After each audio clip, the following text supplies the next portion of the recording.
Hello viewers, Eden property কনসালটেন্টের পক্ষ থেকে আপনাদের সবাইকে স্বাগত জানাচ্ছি নতুন একটি ভিডিওতে। আমি মেজবাহ আহমেদ।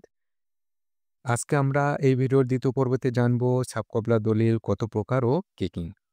ভিউয়ার্স, সাবকবলা দলিল হলো একটি আইনগত দলিল যা জমি বা সম্পত্তি বিক্রয়ের সময় ব্যবহার করা হয়ে থাকে। এটি মূলত বাংলাদেশ, ভারত, পাকিস্তান সহ কিছু দক্ষিণ এশীয় দেশে প্রচলিত।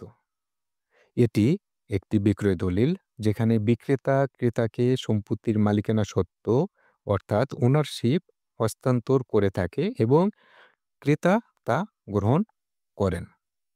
আইনি ভিত্তি: এটি রেজিস্ট্রেশন আইন ১৯০৮ এবং স্থানীয় সম্পত্তি হস্তান্তর আইন অনুসারে প্রণয়ন ও রেজিস্ট্রি করতে হয়। এটির বৈশিষ্ট্য: এটি সম্পত্তির চূড়ান্ত বিক্রয় দলিল। একবার সাবকবলা দলিল রেজিস্ট্রেশন হয়ে গেলে বিক্রেতা সম্পত্তিতে কোনো অধিকার থাকে না। অর্থাৎ যিনি বিক্রি করছেন তার কোনো অধিকার এই সম্পত্তিতে থাকবে না। সাবকবলা দলিলের প্রকারভেদ: সাধারণত ২ ধরনের সাবকবলা দলিল রয়েছে। একটি হচ্ছে স্বত্ববিহীন সাবকবলা দলিল, অর্থাৎ যখন বিক্রেতা সম্পূর্ণ সত্ত্ব মালিকানা থাকে না, অর্থাৎ এমন কিছু জমি রয়েছে সেগুলো বিক্রেতার সম্পূর্ণ মালিকানা থাকে না। যেমন বন্ধকি, লিজকৃত জমি, যে আপনি কোনো জমি বন্ধক নিলেন বা লিজ নিলেন, সেটা সরকার থেকে হোক বা কোনো প্রতিষ্ঠান থেকে, সেগুলোকে বলে হচ্ছে স্বত্ববিহীন সাবকবলা দলিল। এবং অপরটি হচ্ছে সত্ত্বযুক্ত সাবকবলা দলিল, অর্থাৎ যখন একটি সম্পত্তি বা জমিতে আপনার সম্পূর্ণ মালিকানা থাকে তখন তাকে সত্ত্বযুক্ত সাবকবলা দলিল বলা হয়। এবং এই দলিলে যখন সম্পূর্ণ সত্ত্ব বিক্রেতা ক্রেতার কাছে হস্তান্তর করে থাকে তাকে সত্ত্বযুক্ত সাবকবলা দলিল বলা। সাবকবলা দলিলে কি বিষয় উল্লেখ থাকে?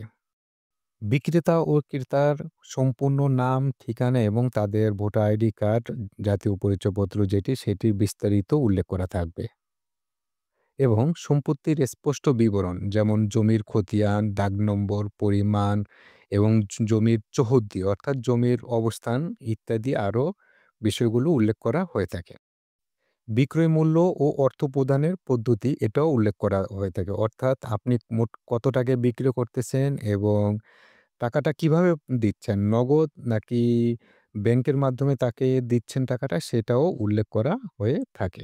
বিক্রেতার সত্ত্বের বিবরণ ও কোনো দ্বন্দ্ব নেই এই মর্মে একটি ঘোষণা দিয়ে থাকেন সাবকবলা দলিল, অর্থাৎ যিনি জমিটি বিক্রি করতেছেন তার জমিতে তার অংশ কতটুকু এবং আপনার কাছে কতটুকু বিক্রি করছেন সম্পূর্ণ সত্ত্বের একটি বিবরণ চৌহদ্দি উল্লেখ করা থাকে। এবং বিক্রেতা এই জমি নিয়ে কারো সাথে কোনো রকম দ্বন্দ্ব নেই, সেটা পাড়া প্রতিবেশী বা যেই হোক না কেন, কারো সাথে কোনো দ্বন্দ্ব নেই এই মর্মে একটি ঘোষণাপত্র দিয়ে থাকেন সাবকবলা দলিলে। সাক্ষীদের বিবরণ: সাবকবলা দলিলে বিক্রেতার পক্ষে ২ জন সাক্ষী সবসময় থাকবেন এবং এই সাক্ষী সাধারণত ২ জন হয়ে থাকে। এরা বিক্রেতা যে সঠিক ঘোষণা দিয়েছেন এটি তারা এই মর্মে তারা সাক্ষ্য দিবেন যে বিক্রেতা সঠিক ঘোষণাটি দিয়েছে। রেজিস্ট্রার অফিসে রেজিস্ট্রেশনের তারিখ ও স্বাক্ষর উল্লেখ থাকে, অর্থাৎ যখন সাবকবলা দলিলটি রেজিস্ট্রেশন হয় তখন সাব রেজিস্ট্রার অফিসে রেজিস্ট্রেশনের যে তারিখটি সেটি উল্লেখ থাকবে এবং সংশ্লিষ্ট যে সাব রেজিস্ট্রার তখন থাকবে তার স্বাক্ষরটি সাবকবলা দলিলে উল্লেখ থাকবে, যেন এটি ভবিষ্যতে আপনি দলিলটি যাচাই করতে পারেন দলিলটা আসল কি নকল। এরপর যেটি আছে, সাবকবলা দলিলে রেজিস্ট্রেশন প্রক্রিয়া কিভাবে হয়? প্রথমে আপনার দলিলের মূল্য অনুযায়ী স্ট্যাম্প কিনতে হবে এবং দলিল প্রস্তুত, অর্থাৎ আইনজীবী বা দলিল লেখকের মাধ্যমে দলিলটি প্রস্তুত করতে হবে। রেজিস্ট্রেশন: সংশ্লিষ্ট সাব রেজিস্ট্রার অফিসে বিক্রেতা ও ক্রেতাকে উপস্থিত হয়ে দলিলটি রেজিস্ট্রেশন করে দিতে হবে। এক্ষেত্রে দুজনের উপস্থিতি বাধ্যতামূলক। এরপর যেটি আসে মিউটেশন, নামজারি বা খারিজ। এটি স্থানীয়ভাবে বিভিন্ন নামে ডেকে থাকেন। অবশ্যই সাব রেজিস্ট্রার অফিসে রেজিস্ট্রেশন পরে জমিটি স্থানীয় যে ভূমি অফিস আছে সেখানে যেয়ে আপনার জমিটি আপনার নামে খা তো আপনার নামে অবশ্যই মিউটেশন করে নিতে হবে। একটি নামজারি খতিয়ান আপনার নামে সৃষ্টি হবে এবং এই খতিয়ানের মাধ্যমেই আপনি প্রতি বছর আপনি সরকারকে খাজনা দেবেন।